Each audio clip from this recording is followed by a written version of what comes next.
Buenos días. Les damos nuevamente la más cordial bienvenida a esta cuarta y última conferencia de nuestro ciclo intitulado La controversia del Islam. Agradecemos nuevamente al doctor Aya el haber estado con nosotros estos días, y yo creo que todos los que hemos participado en las distintas conferencias hemos visto o nos hemos visto enriquecidos con su experiencia. El doctor Aya nació en Sevilla en 1962. Ha dedicado un buen tiempo de su vida a la búsqueda de la sabiduría, podríamos llamarla popular o viva, del Islam en los distintos países donde se vive.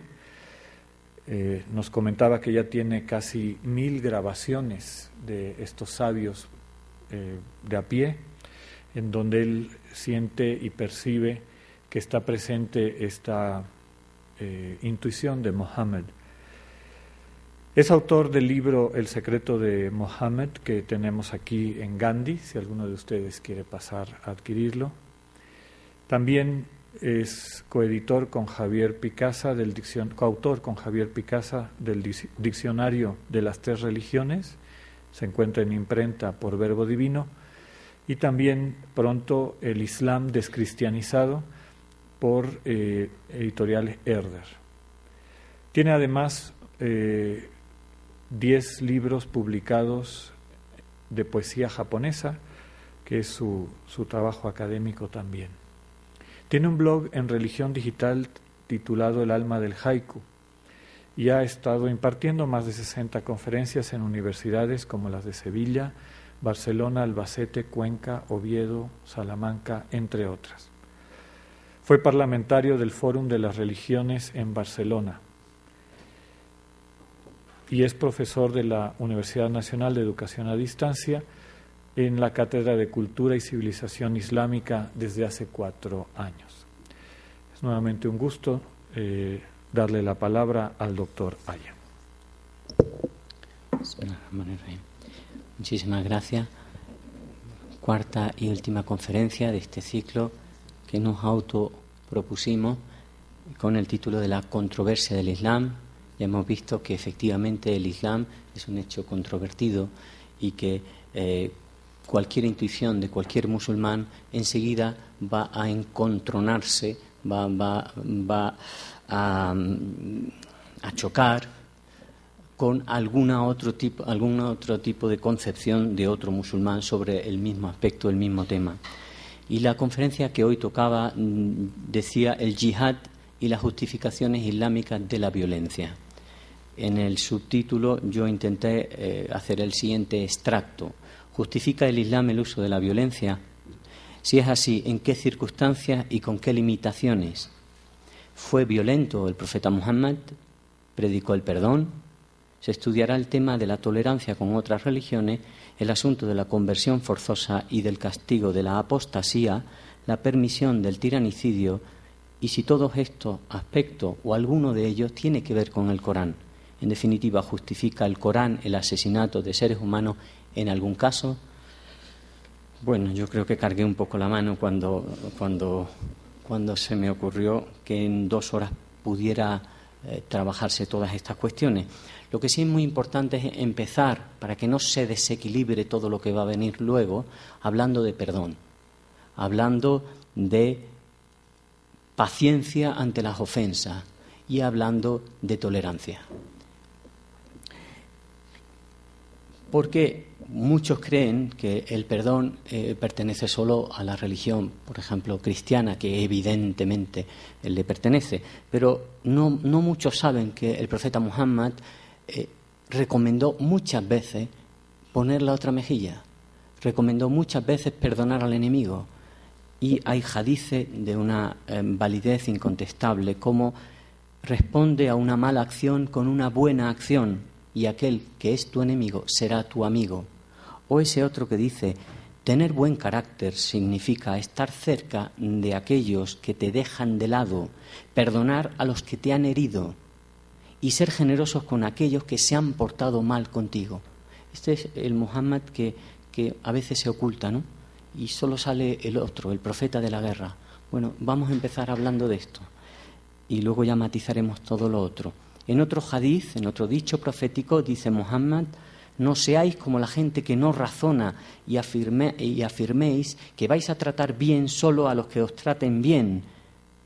Y si os causan daño, vosotros también les causaréis daño.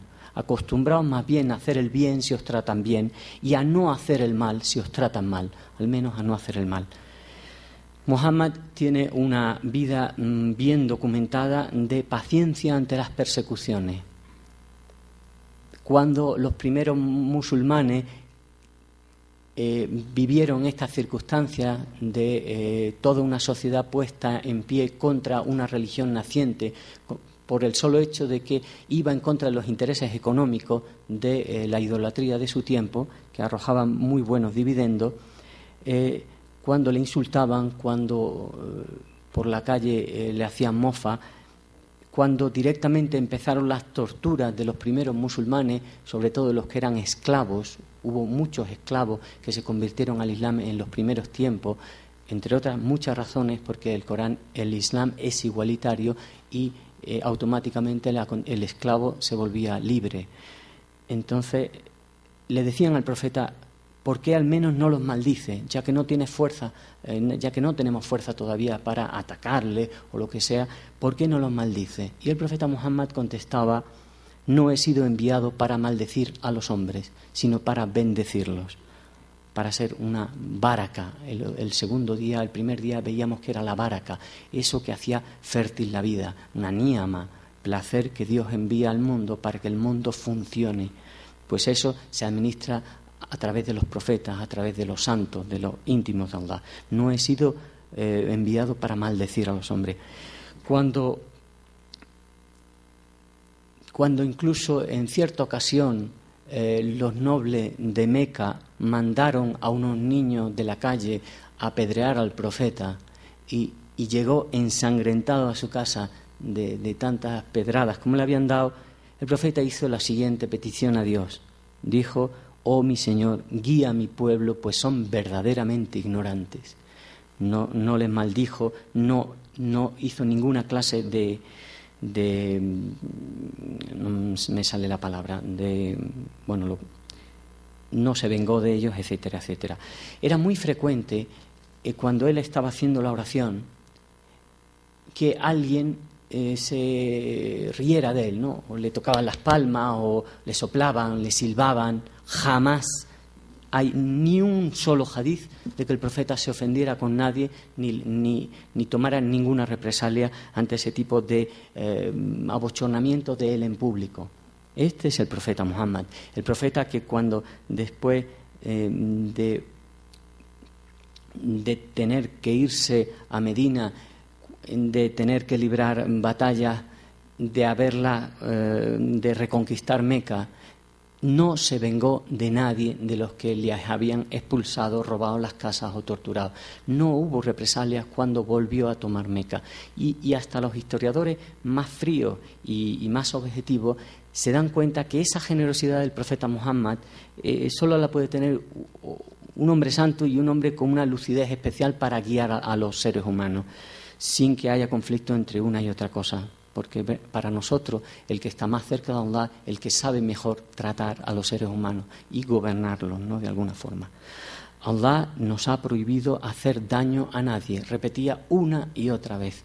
Cuando, por ejemplo, un judío al que él le debía dinero, cuando él ya era el gobernante de Medina, cuando ya gobernaba Medina, se endeudó, porque el profeta vivía al día, y dicen que nunca llegaba la noche teniendo una moneda en el bolsillo sin darla a alguien.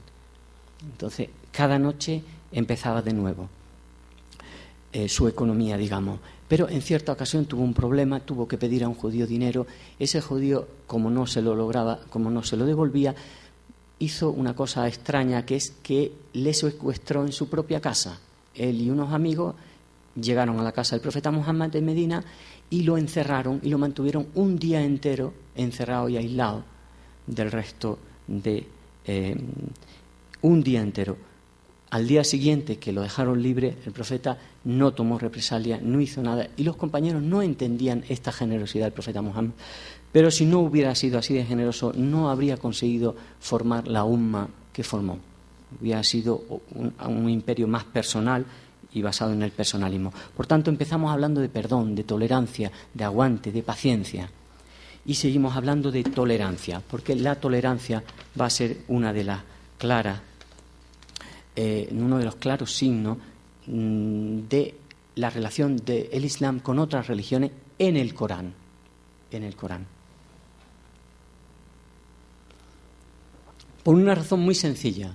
El profeta Muhammad no se presenta como un profeta distinto a los otros profetas, un profeta que está generando, fundando una religión totalmente diferente, sino que se presenta a sí mismo como el último eslabón de una cadena profética que, según la tradición, se remonta a 24.000 profetas, de los cuales solo conocemos el nombre de unos 25, 26 que aparecen en el Corán, pero nosotros sabemos que hay muchos más de los cuales no sabemos sus nombres, porque el Corán dice que no ha habido ningún pueblo, no ha existido ningún pueblo sobre la tierra al que no se le haya enviado un profeta.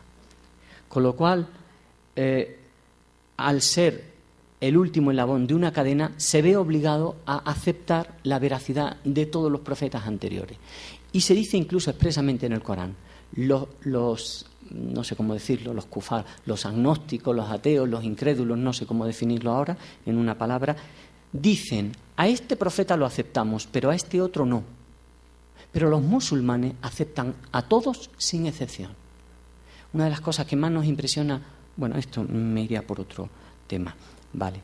Porque, dice el Corán, todos han venido a decir lo mismo, a declarar la existencia de Dios. No hay un profeta que sea más que otro. Es más, se dice en la tradición que todos los profetas son el mismo profeta.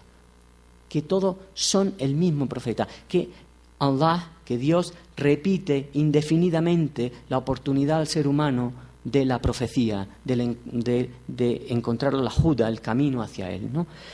Entonces, en el Corán aparece claramente declarada la libertad de religión.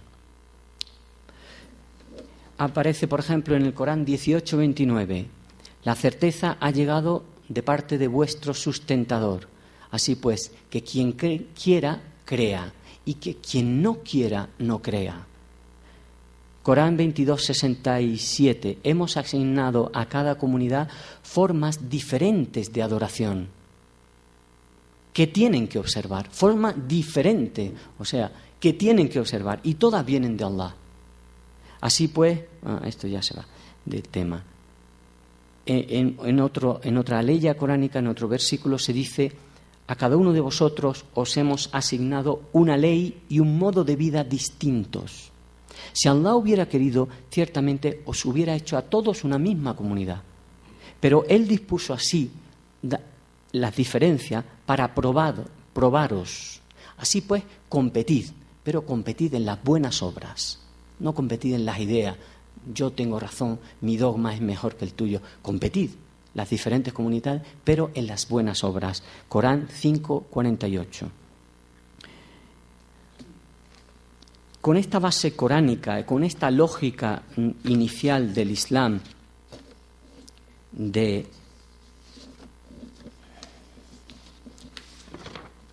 que no hay religiones verdaderas y religiones falsas, de que no hay profetas verdaderos y profetas falsos, sino que todos los ritos que siguen todos los seres humanos de toda la tierra son verdaderos y son su camino, el camino que Dios les ha enviado para la intimidad con Dios, para la santidad, para lo que sea. Empezamos a hablar de violencia por motivos religiosos. Teóricamente, con esta base coránica tan fuerte y con una sunna profética de respeto también a los otros creyentes, como ahora intentaré demostrar, teóricamente no debía de haber existido violencia por motivos religiosos en el Islam. Ahora veremos en qué medida ha existido y con qué claros oscuros, porque también ha habido claros. En la sunna profética sabemos tenemos una infinidad de repertorio de tolerancia del profeta Muhammad con otras religiones. Sabemos que le fueron a ver los cristianos de Najran y los cristianos pasaron varios días que tuvieron que celebrar sus ritos dentro de la mezquita del profeta Muhammad, que el profeta lo permitió sin ningún problema. Sabemos que el profeta Muhammad les dijo a sus compañeros: aprended hebreo. Sabemos que les dijo: contad las historias de los Banu Israel, de la gente de Israel. No hay nada malo en contar las historias, las israeliyat, las historias de la gente de Israel. Sabemos que dentro del Corán y dentro de la sunna profética, los sabeos, los mazdeos, son gente del libro, son gente de la revelación, son admitidos como, y que en la práctica, por ejemplo, los hindúes, los musulmanes que se casan con hindúes, no se están casando con gente incrédula o con gente idólatra, sino con gente del libro. La noción del libro no en el sentido físico, sino en el sentido de revelación. En el balance histórico que se puede hacer del comportamiento de las sociedades islámicas con respecto a otras religiones, yo creo, y aquí intento ser muy objetivo, que la nota general que obtenemos los musulmanes no es mala. No es mala. Sino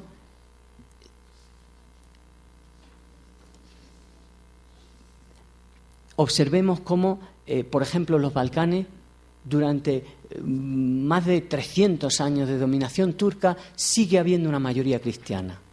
Cómo después de 500 años de conquista turca de la India, sigue habiendo mayoría hindú. Cómo incluso en la Turquía de hasta el siglo XX había una cuarta parte de cristianos.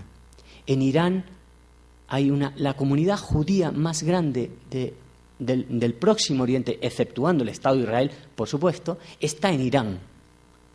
Los judíos incluso tienen representación parlamentaria en el Parlamento de Irán.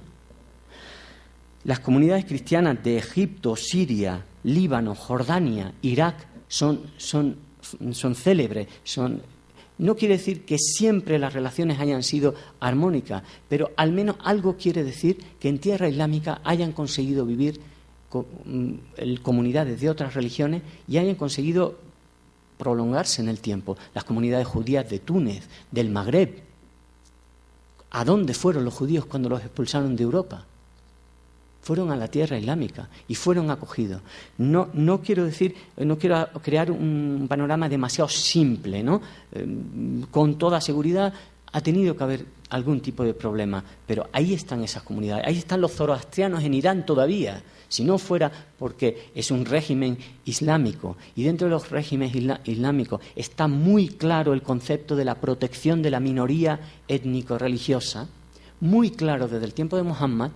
Sin duda hay algunas de estas religiones que hubieran sufrido mucho más, o directamente se habrían extinguido, como es el caso del zoroastrismo, ¿no? También es prueba de que tan mal no se ha hecho el tema de la relación con otras religiones, los fenómenos de simbiosis tan curiosos que ha habido de diálogo, y algo más que de diálogo, de sincretismo, que ha habido en tierra islámica siempre, entre cristianismo y islam, judaísmo e islam, paganismo e islam, zoroastrismo e islam. Entonces han surgido religiones nuevas, que no son exactamente cristianismo ni son islam.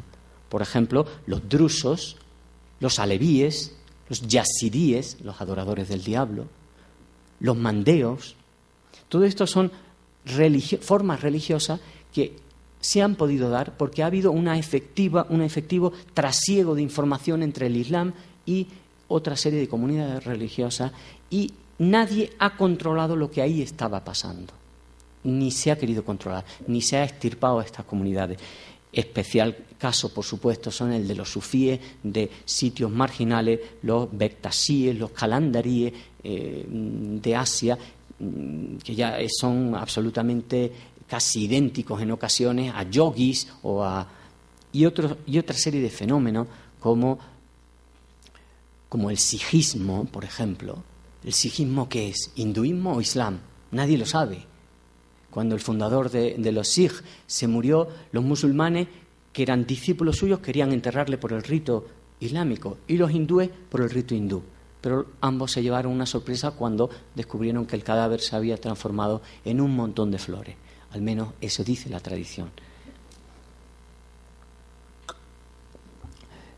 Después de este primer casi elogio a cierto comportamiento decente que ha habido en tierras islámicas respecto a las otras religiones, en líneas generales, tenemos que decir, porque aquí yo lo voy a decir todo lo que a mí me parezca, que en el Islam queda permitido el uso de la violencia, pero no contra las otras religiones, sino para proteger la libertad de culto. Os va a parecer una manipulación así de marketing, pero bueno, qué inteligente es este muchacho, que dice que sí, que ellos usan la violencia por motivos religiosos, pero para proteger a los otros cultos, no para atacar a los otros cultos. Corán 22:39, y me gustaría que algún arabista alguna vez lea esta ley coránica. Después de muchos años de soportar el profeta Muhammad la opresión y de ver cómo se oprimían a los débiles, desciende, en los últimos 10 años de la vida del profeta, desciende la permisión al uso de la fuerza. Pero desciende en estos términos. Si Allah no se enfrentase a los unos contra los otros, se habrían destruido muchas ermitas, sinagogas, oratorios y mezquitas en los que se nombra a Allah, en los que se nombra a Dios. Precisamente la aleya en la que se permite el uso de la fuerza es para proteger ermitas, sinagogas, oratorios y mezquitas. Y sin distinción ninguna se dice que en todas ellas se nombra a Dios y se adora a Dios.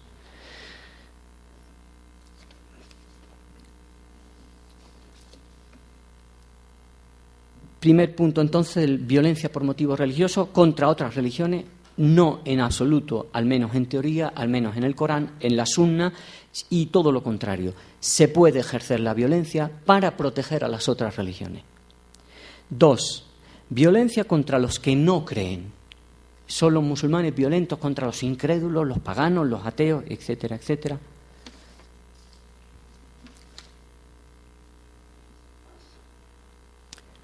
Para nosotros el corazón del Corán, y estoy diciendo algo muy gordo, el corazón del Corán es un versículo. Hablad con los musulmanes que queráis hablar y preguntadle qué versículo es el que explica vuestro modo de relacionaros entre vosotros y con los demás. ¿Qué versículo es el alma del Corán? Y casi todos los musulmanes que no sean fuertemente integristas os van a contestar la ikraha fid-din. No haya compulsión, no haya obligación, no haya violencia en materia de religión. La ikraha fid-din, Corán 2, 256. No haya violencia, obligación. Esa fue la norma del profeta toda su vida.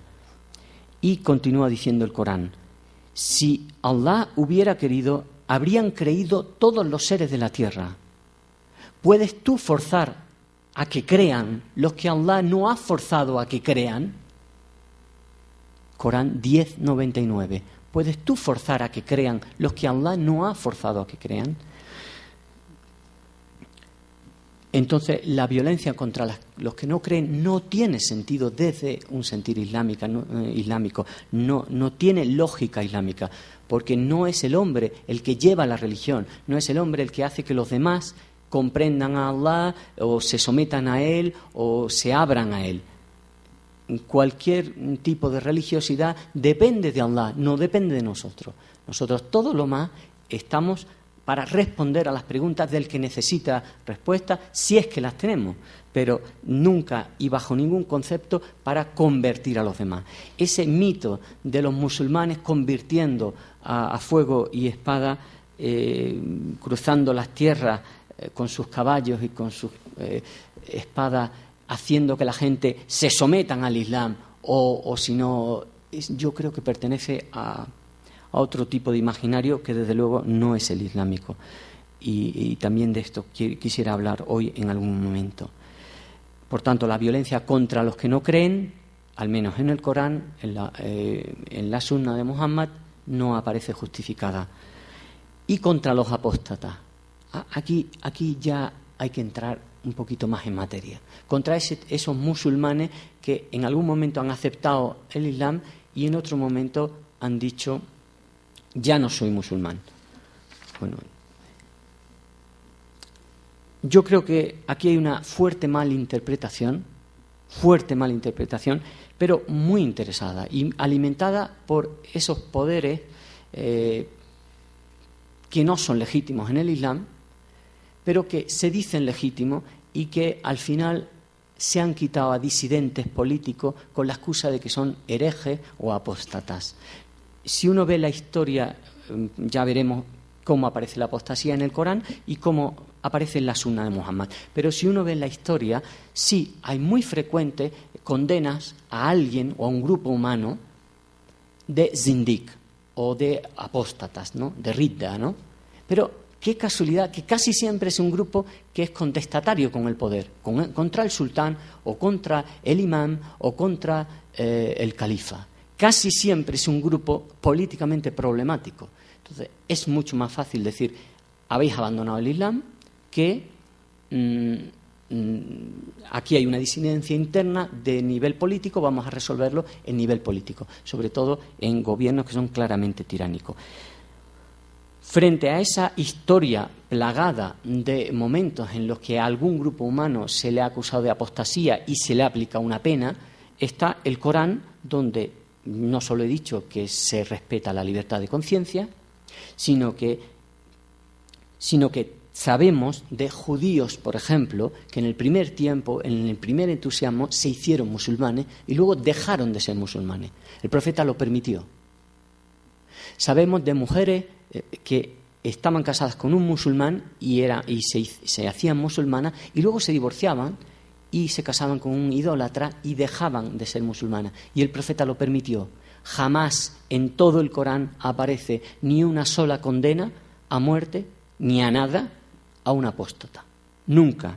Ni el caso de estos judíos, ni de estas mujeres, ni de los beduinos que en el principio se hicieron musulmanes y luego les pareció muy extraño el Islam, o sencillamente el vínculo persona a persona que habían establecido con el profeta Muhammad ya no les interesaba, lo rompieron y volvieron a sus tradiciones tribales. Y el profeta, una vez más, lo permitió.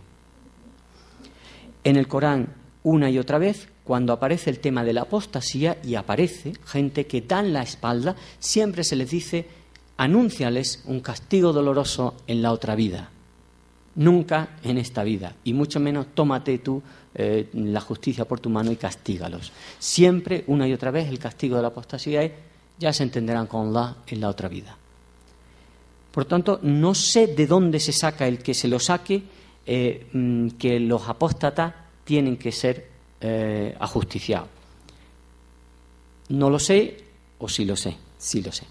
Son dos hadices, quiero decir, no lo sé porque no responden al Corán, sí lo sé porque siempre hay hadices para todo, para justificar cualquier villanía o cualquier manipulación, esos cientos de miles de hadices, de los cuales hay un 15, 20, 30% que son una cadena de transmisión impecable, pero hay una cantidad ingente que algún engarce de la cadena de transmisión del dicho, ya no sabe uno si ese hombre mentía o no mentía, en fin, que uno, echando mano a los hadices, los puede justificar todo.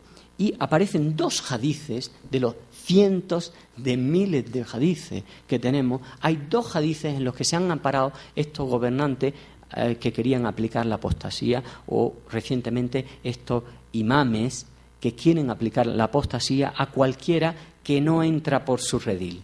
Cualquier libre pensador, cualquier novelista como Mahfuz, ¿no? Claramente le declararon apóstata. ¿Por qué? Porque se sale del control de los ulemas. Entonces, antes por disidencia política, ahora porque ese intento de eclesializar el Islam es poderoso y hay gente que son libre pensadores o que son gente de Allah y no quieren el poder aplicado al Islam, esa jerarquía, rechazan la jerarquía, la acusación más fácil, mucho más fácil que dialogar con ellos, mucho más fácil que dar cuenta de tus verdades o de tus intuiciones, es decir, tú eres un hereje, tú eres un apóstata. Pero se tiene que basar en algún hadiz. Bueno, hay 2 hadices, ¿vale? Los 2 extraordinariamente dudosos y extraordinariamente débiles. Nosotros decimos enfermos. El adjetivo árabe que se usa para los hadices que no son una línea de transmisión clara. Uno de ellos dice, sí, los 2 son muy claros, claro, está justificando una serie de cosas. No es lícito la sangre de un musulmán a otro musulmán, excepto la del que abandona su religión y se enfrenta a su comunidad. El segundo hadiz dice que Ali le prendió fuego a unos herejes. Esto es, sabiendo la personalidad de Ali, es imposible, porque Ali era santo hasta la tontería, era ingenuo. Sí, sería ingenuo que en una batalla, teniendo el cuchillo en la garganta, se dice, de su enemigo, el enemigo le escupió y le dijo: ya no puedo matarte, porque ya no te mato por Allah, ahora te mato por mí. Entonces lo dejó en libertad. Y en otra ocasión, en una circunstancia parecida, alguien le dijo: yo no soy tu enemigo, yo no soy enemigo de Allah, no soy tu enemigo. Y entonces lo dejó de matar.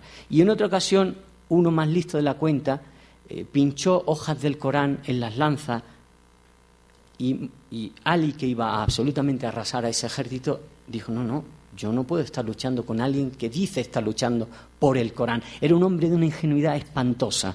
Bueno, dice que este hombre, además, según Muhammad, fue el hombre más espiritual que había conocido él en vida, Ali, su primo. Y dice el hadith que este hombre le prendió fuego a unos apóstatas. Bueno, vale, vamos a seguir leyendo.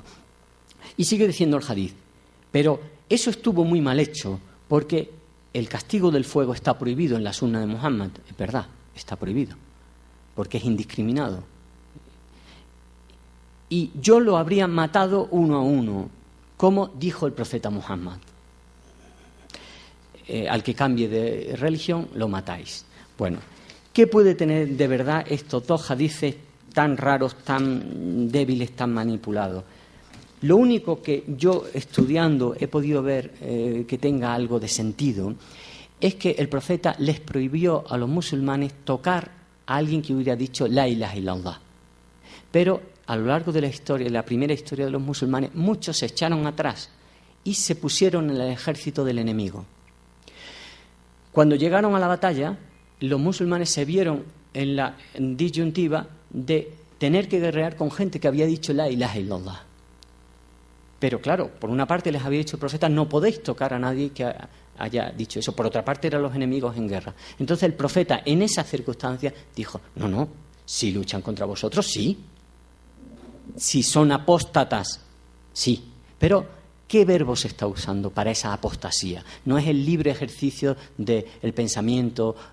Yo es que a mí el Islam no me convence. No, estamos hablando de la ridda. La ridda es ponerse con el enemigo.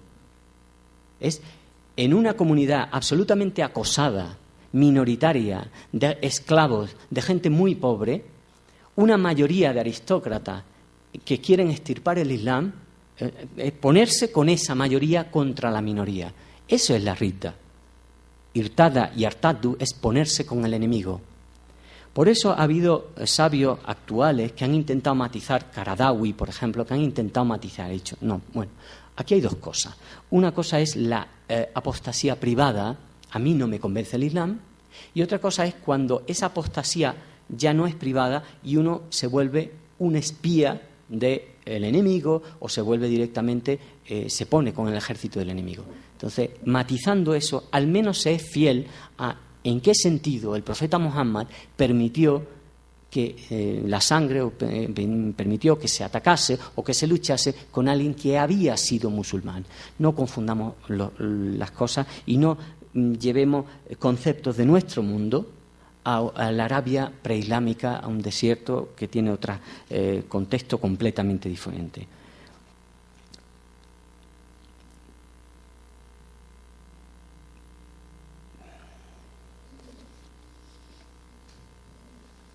Si fuera así, que en tiempos del profeta Muhammad hubiera estado permitida la muerte de alguien que, no poniéndose en el ejército del enemigo, sencillamente dejaba de ser musulmán, ¿cómo es posible que en el Corán haya un pasaje tan significativo como el que dice: hay algunos de ellos que se hacen musulmanes, luego dejan de ser musulmanes, luego vuelven a ser musulmanes, luego dejan de ser musulmanes? Bueno, en algún momento de ese proceso debían de haberlos matado, ¿no?